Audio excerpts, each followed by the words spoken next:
Okay, ये है मत्ती 13:53 से 58 और मरकुस का 6:1 से 6।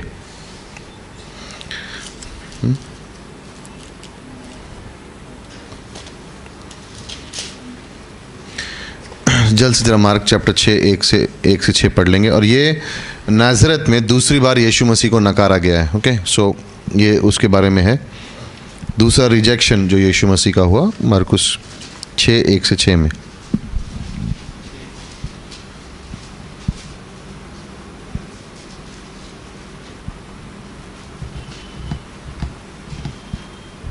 वर्ष नंबर 1 पढ़ेंगे जरा। वहां से निकलकर वो अपने देश में आया और उसके चेले भी उसके पीछे गए। सप्ताह के दिन वो आराधनालय में उपदेश करने लगा और बहुत से लोग सुनकर चकित हुए और कहने लगे, इसको ये बातें कहाँ से आई? यह कौन सा ज्ञान है जो उसको दिया गया है? कैसे सामर्थ्य के काम उसके हाथों से प्रकट होते हैं? क्या यह वही बड़े नहीं जो मरियम का पुत्र और याकूब, योसेस, यहूदा और शमौन का भाई है? क्या उनकी बहनें यहाँ हमारे बीच में नहीं रहती? इसलिए उन्होंने उसके विषय में ठोकर खाई। यीशु ने उनसे कहा, भविष्यवक्ता अपने देश और अपने कुटुंब और अपने घर को छोड़कर और कहीं भी निराधार नहीं होता। वो वहाँ कोई सामर्थ का काम न कर सका, केवल थोड़े से बीमारों पर हाथ रखकर उन्हें चंगा किया और उससे उनके अविश्वास पर आश्चर्य हुआ और वो चारों ओर के गांव में उपदेश करता। सो फर्स्ट पहले दो पंक्तियों के ऊपर यीशु मसीह नाज़रत वापस गए ना। यहाँ हम देखते हैं कि आराधनालय में उसको बुलाया गया, फिर से उसको बुलाया गया, शायद ये देख के कि याइरस की बेटी, मरी हुई बेटी को उसने ज़िंदा किया, इसकी वजह से शायद ये लोग ने यीशु मसीह को आराधनालय में बुलाया होगा सिखाने के लिए सब्बात के दिन, क्योंकि पहली बार तो उसको नकार दिया था।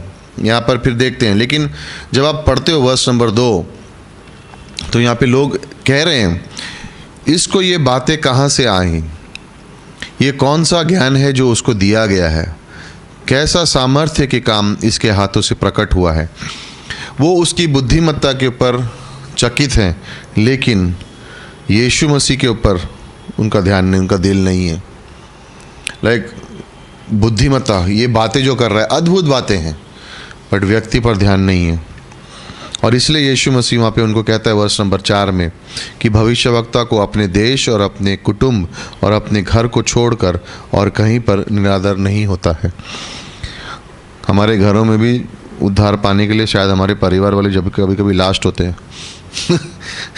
लास्ट मानने वाले ये तुम क्या फालतूगिरी कर रहा है, हमको सिखाएगा, राइट? तो यहाँ पर यीशु मसीह बता रहा है ना। लेकिन वर्ष नंबर 3 में ये रोमन कैथलिक लोगों से शेयर करने के लिए अच्छी पंक्ति है, जो कहते हैं मरियम, कुंवारी मरियम हमेशा ये मरियम का पुत्र और याकूब, योसेस, यहूदा और शमौन का भाई है। यीशु मसीह का जन्म कब हुआ? उनकी विवाह होने से पहले, लेकिन विवाह होने के बाद और भी बच्चे हुए मरियम को। तो जब रोमन कैथलिक लोग से आप बात करोगे और जब वो कहते हैं कि वो हमेशा कुंवारी थी, राइट, तो इसको ये दिखा सकते हो कि उसके और भी बच्चे थे। उस तरह से उसके अंदर भी पापी स्वभाव था, हमेशा कुंवारी नहीं थी वो। ओके, सो इस तरह से है। रोमन कैथलिक हमेशा ये सिखाते हैं कि वो हमेशा कुंवारी रही, परपेचुअल वर्जिन कहा जाता है उसे, और उसके शरीर को स्वर्ग में उठा लिया गया, उसको उठा लिया गया था यहाँ से। ये दोनों गलत टीचिंग है और बाइबल में इसके बारे में कहीं पे भी लिखा नहीं है। ओके, सो ये हमें हमेशा याद रखना है। शुरुआत की कलीसिया में भी ये सिखाया नहीं जाता था। 430 वर्ष बाद यीशु मसीह के तब जाके ये नई शिक्षा आनी शुरू हुई थी। बट जब मरकुस 6 से आप उनको दिखाओगे तो उनको शुरुआत में बुरा लगता है, लेकिन उनको बताना ज़रूरी है कि बाइबल में क्या लिखा है मरियम के बारे में। हमेशा वो ये नहीं थी, कुंवारी नहीं थी। ओके, सो नाउ मरियम शारीरिक रूप से उठा ली गई थी स्वर्ग में। ये सिर्फ 1900 इस सदी में ही ये टीचिंग आई है, ये पहले नहीं थी। कि सो ये नई डॉक्ट्रिन उन्होंने 1950 के बाद रोमन कैथलिक चर्च ने शुरुआत की है। 2000 साल बीतने के बाद वो लोग ये नई टीचिंग शुरू करेंगे। बाइबल में लिखा है मत्ती 1 में कि जब तक यीशु को उसने जन्म नहीं दिया था तब तक वो कुंवारी थी, उसके बाद नहीं, राइट। अपने पहले पुत्र यीशु मसीह को उसने जन्म दिया। मरकुस 6 में लिखा कि यीशु मसीह के जन्म होने के बाद मरियम के और भी बच्चे थे यूसुफ के द्वारा, बहुत क्लियरली यहाँ पे मेंशन किया गया है ना। ओके, वर्ष नंबर 5 और 6 बहुत दुख की वर्ष है। यीशु मसीह को उनको आश्चर्यचकित हो गए उनके अविश्वास पर, उनके अविश्वास पर कि वो लोग विश्वास करने को तैयार नहीं थे। ओके, नाउ मत्ती का 9:35 से 38 ये यीशु मसीह लोगों को लिए जो मिशंस पे सेवकाई कर रहे हैं उनके लिए प्रार्थना करने को यहाँ पे सिखाया जा रहा है। सो मत्ती 9:35 से 38 जल्द से पढ़ लेंगे।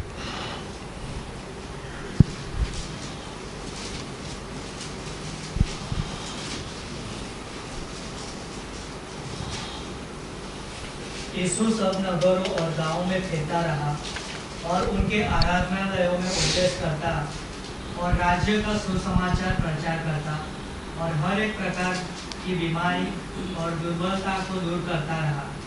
जब उसने भीड़ को देखा तो उसको लोगों पर तरस आया, क्योंकि वे उन भेड़ों के समान जिनका कोई रखवाला न हो व्याकुल और भटके हुए से थे।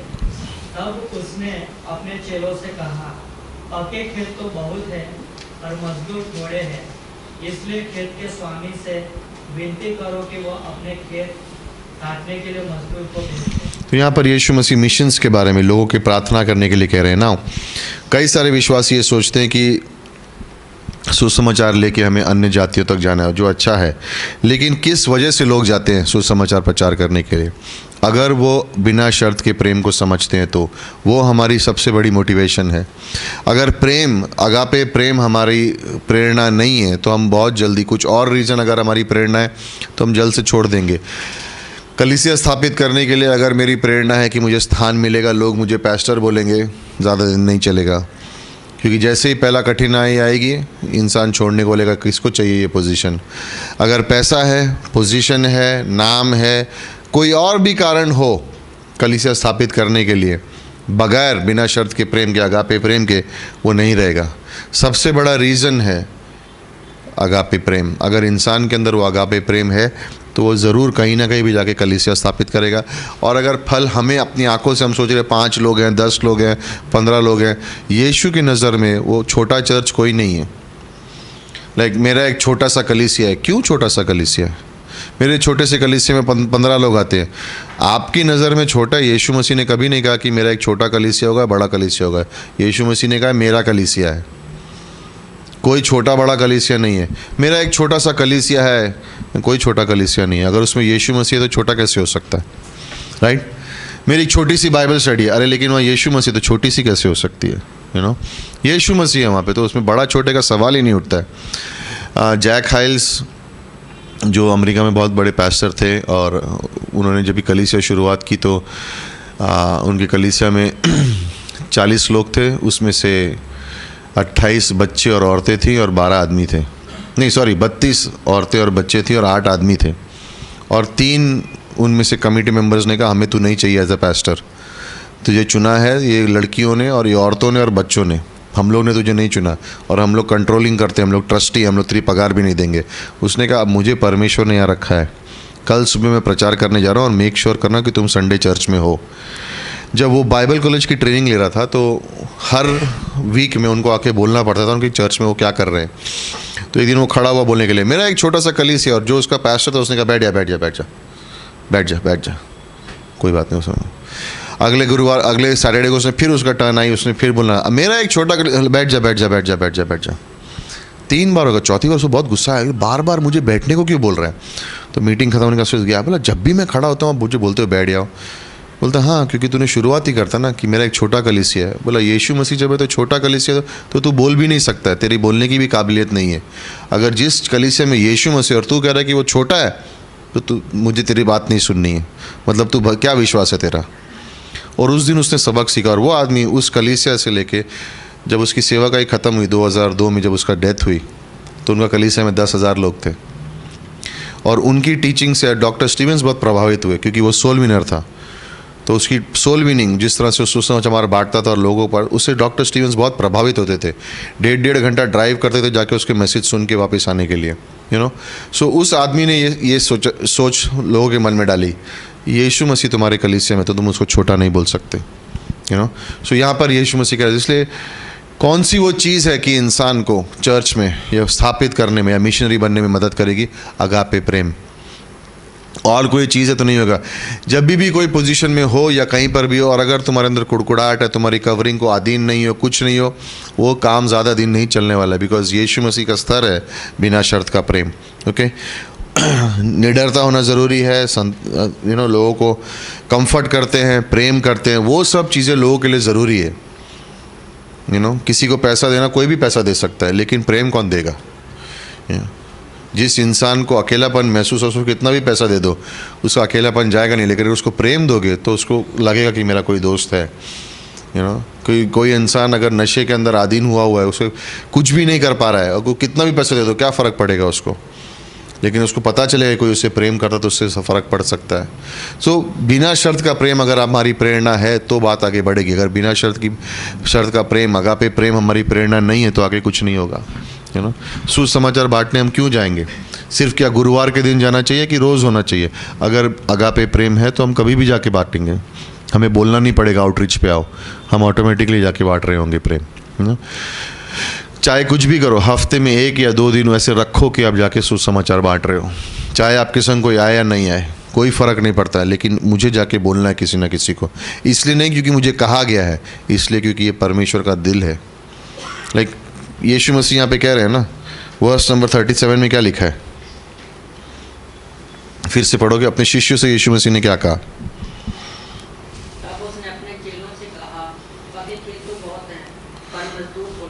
पके खेत किस अन्य जातियों से कह रहा था? नए लोगों से कह रहा था? किससे कह रहा था? शिष्यों से कह रहा था, अपने चेलों से कह रहा था कि खेत बहुत है लेकिन लोग कम है, मजदूर कम है। लाइक बहुत से लोग तैयार हैं और कुछ करने के लिए, लेकिन बहुत कम लोग हैं जाके सुसमाचार बांटने के लिए। क्यों? प्रेरणा क्या है? बिना शर्त का प्रेम। सेकंड, पवित्र आत्मा की बुलावट, पवित्र आत्मा का कार्य उनके जीवन में। पवित्र आत्मा की सेवकाई को जानते ही नहीं है लेकिन सेवक बनना चाहते हैं। पवित्र आत्मा के कार्य को समझते नहीं है लेकिन पोजीशन चाहिए, कभी नहीं होगा, थोड़े दिन तक चलेगा, उसके बाद ख़त्म हो जाएगा। क्योंकि परमेश्वर ही है जो बुलावट देता है, परमेश्वर ही है जो लोगों को तैयार करता है, और परमेश्वर ही है जो फल देता है हमारे जीवन में। ओके कुछ लोग को बुलावट है, वो जाएंगे। बाकी यीशु मसीह कह रहा है कि कुछ बाकी सबकी बुलावट क्या है? कि जो गए हैं उनके लिए प्रार्थना करो, जो गए हैं उनके लिए प्रार्थना करो, उनको अपने प्रार्थना में ऊंचा उठाओ ताकि परमेश्वर का सामर्थ्य उनके जीवन में और आ सके। हम नहीं जा पा रहे हैं, हम यहीं पर हैं, तो जो गए हैं उनके लिए प्रार्थना करो ताकि उनका और भी कार्य आगे जा सके। ओके हडसन टेलर की कहानी 1980 में जब उन्होंने कार्य शुरू किया, और 7 साल 8 साल की सेवकाई के बाद ज़्यादा लोग नहीं थे, ज़रूरत पड़ी उनको वर्कर की, और उनके पास कुछ भी नहीं था। उन्होंने सिर्फ डिसाइड किया उनकी टीम ने चाइना में कि हम लोग सिर्फ बैठ के प्रार्थना करेंगे, भरोसा करेंगे परमेश्वर पे और आगे बढ़ेंगे। और उस समय में उनको कम से कम 70 से 80 लोग और चाहिए थे मदद करने के लिए उस सेवकाई में। वहाँ पर ज़्यादा कुछ नहीं था उनके पास, सिर्फ विश्वास था, प्रार्थना थी। उन्होंने प्रार्थना करनी शुरू की, विश्वास करना शुरू किया कि परमेश्वर उन लोगों को भेजेगा। 70 लोग की ज़रूरत थी, 100 आ गए। 70 लोग की ज़रूरत थी, 100 आ गए। उन्होंने कहा कि हम परमेश्वर पे भरोसा करेंगे कि परमेश्वर इन लोगों को भेजेगा जिनकी हमें ज़रूरत है यहाँ पर करने के लिए, है ना। और आज चीन में हज़ारों लाखों विश्वासी जो शायद विश्वासी बने, क्योंकि उन लोगों ने 1887 में प्रार्थना की कि 70 लोग और आ सकें यहाँ पर सेवकाई करने के लिए, नए मिशनरी आ सकें। 3 साल लगे। ओके 1880 में लोग वहाँ गए, 1887 तक उन्होंने कार्य किया। 70 मिशन का, जहाँ जहाँ पे हमारे कार्य हैं 70 और लोग हमें चाहिए सेवकाई करने के लिए, मिशनरी। प्रार्थना करनी शुरू की, विदिन 2 या 3 साल के 100 आ गए। 70 मांगे, 100 आ गए, और उसकी वजह से चाइना में सुसमाचार और भी फैला, और आज कई सारे विश्वासी उस कार्य से निकलते हैं। सोचिए अगर उन्हें परमेश्वर पर भरोसा नहीं किया होता और अगर प्रार्थना नहीं की होती कि नई जगह पे जाने के लिए कोई तैयार हो, तो आज क्या हो रहा होता। सेम चीज़ हम जहाँ पर हैं, हम नहीं कर पा रहे हैं या हम जा नहीं पा रहे हैं, लेकिन हम प्रार्थना तो कर सकते हैं कि परमेश्वर किसी को भेजे। और अगर कभी कभी परमेश्वर हमें कहेगा तू वो इंसान है, तू जा, तो हम जाएंगे। लेकिन अगर हम नहीं हैं और परमेश्वर, तो हम कह सकते हैं इस स्थान में किसी को भेज दे, हमारा बोझ है इस एरिया के लिए। ओके, सो मुख्य घटना नंबर 50, और ये है 12 जो प्रेरित है उनको बाहर भेजा गया है। ये आपको मिलेगा मत्ती 10 1 से 42 में।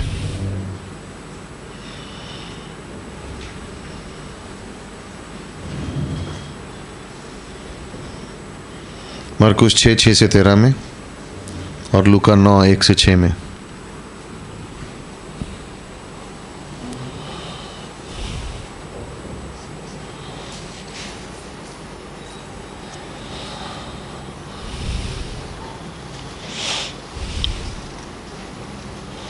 ओके, नाउ उन वर्सेस को आप पढ़ सकते हैं। मेन प्रेरित अपोस्टल, उनका रोल और उनके ऑफिस के बारे में कुछ मुख्य बातें हैं, वो मैं आपको सिखा देता हूँ और आप वर्सेस लिख सकते हो यहाँ पे। फर्स्ट, अपोस्टल कौन बन सकता है और उसका कार्य क्या है। ओके, तो अगर लोग आज बोलते हैं मैं अपोस्टल हूँ, मैं apostle so and so, wrong है। आज कोई नहीं है प्रेरित। हाँ, पहला शुरुआती कलीसिया में अपोस्टल्स के बारे में। फर्स्ट पॉइंट, यीशु मसीह के संग शुरुआत से थे। वो शुरुआत से यीशु मसीह के संग थे। यह आपको मिलेगा प्रेरितों का काम 1 अध्याय 21 और 22 में। यहाँ पर पतरस कह रहा है कि कौन क्वालिफाई होता है जूडस की जगह लेने के लिए। उसने कहा ज़रूरी है उन पुरुषों में से जो शुरुआत से यीशु मसीह के संग थे, यूहन्ना के बपतिस्मा के समय से। ओके, मुझे मालूम है कई सारे लोग पॉल के बारे में ऑलरेडी सोच रहे हैं, उसके बारे में बताऊंगा क्या है उसका आंसर। ओके, सो फर्स्ट, वो हमेशा यीशु मसीह के संग शुरुआत से थे। दूसरा, व्यक्तिगत बुलावट यीशु मसीह से। कौन प्रेरित हो सकता है अपोस्टल? यीशु मसीह से व्यक्तिगत बुलावट। मरकुस का 3 अध्याय और वर्ष नंबर 14, मरकुस 3 और 14।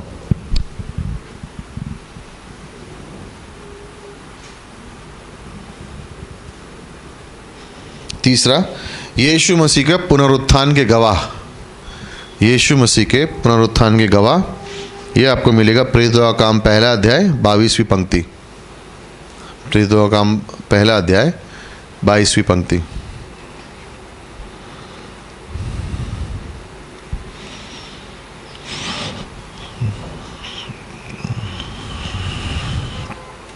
ओके, चौथा, कलीसिया के सिद्धांतों का नींव रखने वाले, फाउंडेशन, डॉक्ट्रिन का फाउंडेशन डालने वाले। जो यूहन्ना 14 वर्ष 26, यूहन्ना 14 वर्ष 26।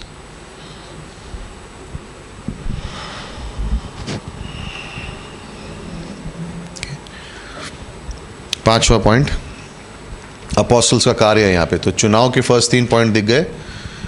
चौथा और पांचवा में उनका रोल क्या था, काम क्या था उनका। तो फर्स्ट उनका काम था कि वो डॉक्ट्रिन का, सिद्धांतों का नींव उन्होंने डाली। कलीसिया के स्ट्रक्चर या कामकाज की नींव उन्होंने डाली। ये आप देखोगे मत्ती 16 18 से 19 में, और प्रेरितों का काम 10 44 से 48।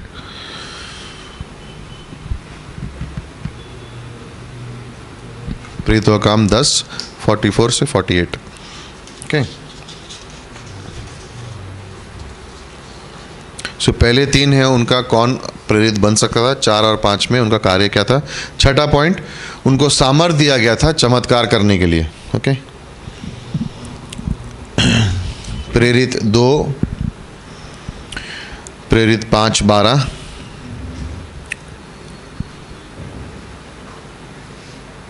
प्रेरित 5 12, ठीक है।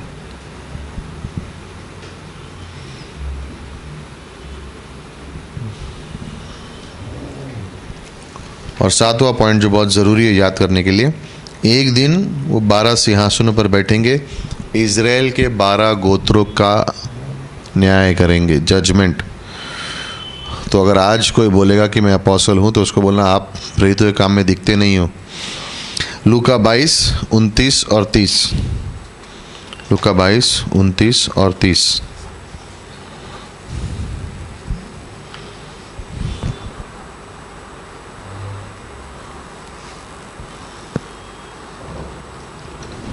नाउ पहले कुरिन्थियों 15:7 में लिखा है कि ये जो प्रेरित का टाइटल था ये शुरुआत के 12 को दिया गया था, तो कार्य सेवका ये उनको दी गई थी कलीसिया की नींव के टाइम पे डालने के लिए, उनके समय के लिए था।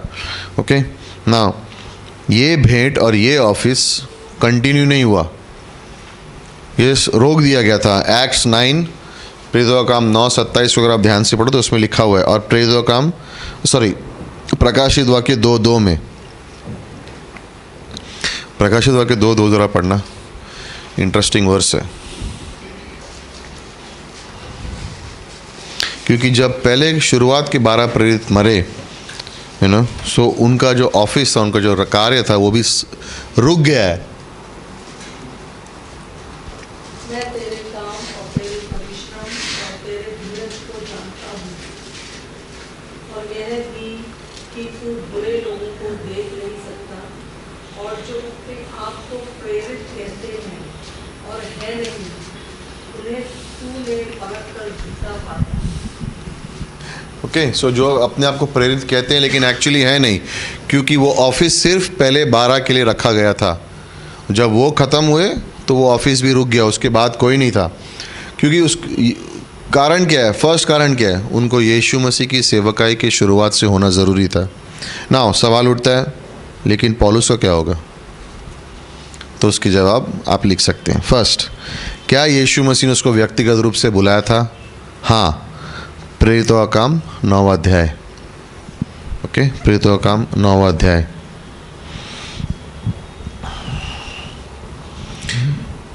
हम जानते हैं कि प्रेरितों के काम में मत्थेयस को सिलेक्ट किया गया था, याद है?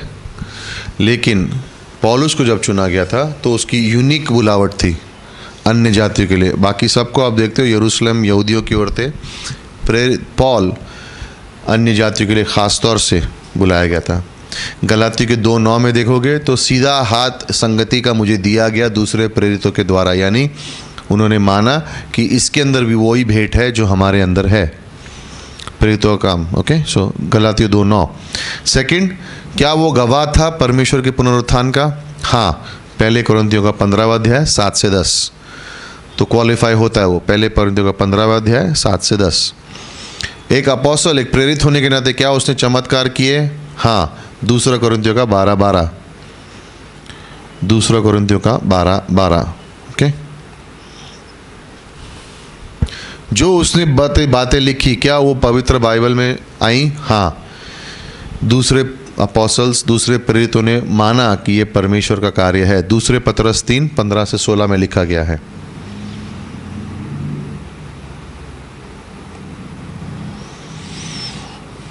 और सबसे बड़ी बात, पहले कुरिन्थियों का 15:8 में पौलुस कहता है यीशु मसीह सबसे लास्ट में। ओके, वर्स जरा टर्न करना, फर्स्ट कुरिन्थियंस, पहला कुरिन्थियों 15:8 पढ़ना। आज क्यों हम बोलते हैं प्रेरित नहीं हो सकता कोई, क्यों? फर्स्ट क्या है, उसने शुरुआत से सेवकाई का, उन्होंने देखा, यीशु मसीह को देखा हो, यीशु मसीह के द्वारा व्यक्तिगत रूप से बुलाए गए हों, पुनरुत्थान के चश्मदीद गवाह हों, चमत्कार और चिन्ह करते हों, और वचनों को लिखा हुआ हो कुछ ना कुछ। ना पहले कुरिन्थियों 15:8 में पौलुस क्या लिख रहा, देखो। सबके बाद मुझको भी दिखाई दिया जो मानो अधूरे दिनों का जन्म, अधूरे दिनों का जन्म हो ना। सबके बाद एक्चुअली हिंदी में ट्रांसलेशन रॉन्ग है, अंत में, सबसे लास्ट में मुझे दिखाई दिया, मतलब मेरे बाद किसी को नहीं, सबसे लास्ट में, उसके बाद वापस यीशु मसीह दिखाई नहीं दिया। ओके, पुनरुत्थान की अपीयरेंस नहीं है वहाँ पे।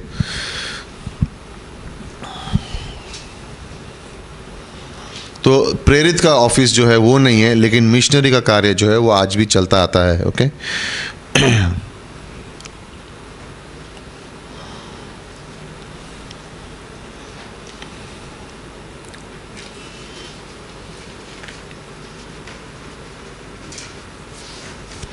सेकंड क्वेश्चन, जब हम प्रेरित के बारे में बात करते हैं तो लोग पूछते हैं कि जब प्रेरित थे तो चिन्ह और चमत्कार और चंगाइयाँ होती थीं, तो क्या वो बंद हो गई उसके बाद? आप लोग क्या सोचते हो? राइट नाउ यीशु मसीह ने उनको कहा था कि तुम्हारे जब जाओगे तो तुम्हारा कार्य है लोगों को चंगाई करना, मरों को ज़िंदा करना, है ना, कोड़ियों को चंगाई देना, दुष्ट आत्माओं को निकालना। वो उनको अधिकार उस समय में दिया गया था। लेकिन आज इस तरह से है कि लोग कहते हैं कि अरे इब्रानी 13:8 यीशु मसीह कल आज और हमेशा सेम है, तो हमें भी वो है। लेकिन बात यीशु मसीह की नहीं हो रही है, बात एक प्रेरित के ऑफिस की हो रही है। और क्या वो आज भी है ना? क्या ये आज चमत्कार होते हैं? ऑफ कोर्स आज चमत्कार होते हैं। क्या आज चंगाइयाँ होती हैं? ऑफ कोर्स चंगाइयाँ होती हैं। लेकिन कोई ये कहने के लिए कि मेरे अंदर वो भेंट है और किसी और में नहीं, वो यूनिकनेस, वो एकमात्र जब हो रहा था, जब प्रेरित थे वहाँ पे, वो बात अलग है। लेकिन अब ऑफ कोर्स होता है, विश्वास के द्वारा हम ये सब बातें हम देख सकते हैं। बट हम ये नहीं कह सकते कि ये इंसान प्रेरित है या अपोस्टल है क्योंकि ये चमत्कार करता है।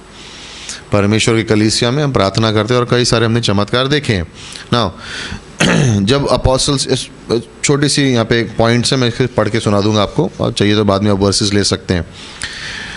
कि जब प्रेरित सेवकाई करते थे तो कितने लोग चंगाई पाते थे? सब। प्रेरितों का काम 5:16 में है, सब चंगाई पाए, कुछ नहीं, सब। यीशु मसीह जब चंगाई दे रहा था सब चंगाई पाए। तो क्या आज सब चंगाई पा रहे हैं? नहीं। तो कोई ये नहीं कह सकता कि एक व्यक्ति के द्वारा कि वो प्रेरित है, क्योंकि सब चंगाई पा रहे हैं। सेकंड, ऑफ कोर्स आज चंगाइयाँ होती हैं, कि हम ये नहीं कह रहे हैं, लेकिन जिस तरह से उस समय में होती थी तब नहीं हो रही है। उस समय कलीसिया की नींव डाली जा रही थी। करेक्ट। सो दूसरा, जब प्रेरित इस धरती पर थे उनके संग कुछ खास चिन्ह भी थे। पतरस के छाव, राइट, शैडो तो गिरती थी तो भी लोग चंगाई पा रहे थे। आज होता है? नहीं। उस समय के लिए खास चमत्कार थे ये। ओके, खास चमत्कार थे। याद है प्रेरितों के काम 13वें अध्याय में पौलुस ने एलिमियस जो जादूगर था उसको कहा अंधा हो जाएगा तू, तो वो हो गया। क्या आज होता है? नहीं। उस समय के लिए खास चिन्ह थे, तो उस समय के लिए ठीक था। उस समय में कोड़ियों को और मरे हुओं को पतरस ने, इन सब ने जिंदा किया। क्या आज होता है? नहीं हो रहा है। उस समय के लिए खास थे वो। तो आज अगर कोई अपने आप को प्रेरित कहता है तो वो पॉसिबल नहीं है, क्योंकि प्रेरित ये सब काम करते थे, उस समय के लिए था, आज के लिए नहीं है। क्या परमेश्वर चंगाई करता है? यस। वो क्वेश्चन को हम उसको नकार रहे नहीं है, लेकिन हमारा पॉइंट क्या है कि जो अपने आप को प्रेरित कहते हैं वो आज पॉसिबल नहीं है। ओके, आज पॉसिबल नहीं है। ओके, आई थिंक क्लास यहीं पे क्लोज करेंगे। अगर आपको कोई क्वेश्चन हो तो आप पूछ सकते हैं।